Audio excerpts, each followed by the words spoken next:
বাচ্চাকে ডিম খাওয়ানো নিয়ে অনেক বাবা মায়ের মনে থাকে নানা প্রশ্ন।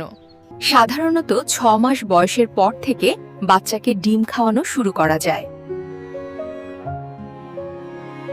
শুরুতে অল্প পরিমাণ ভালোভাবে সিদ্ধ করা ডিমের কুসুম দিন।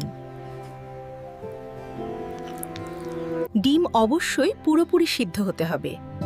আধা সিদ্ধ ডিম ছোট বাচ্চাদের জন্য নিরাপদ নয়।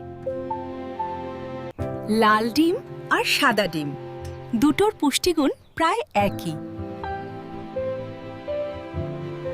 তবে অনেক সময় দেশি মুরগির ডিমে প্রাকৃতিক খাবারের কারণে স্বাদ ও কিছু পুষ্টিগুণ একটু বেশি ভালো হতে পারে।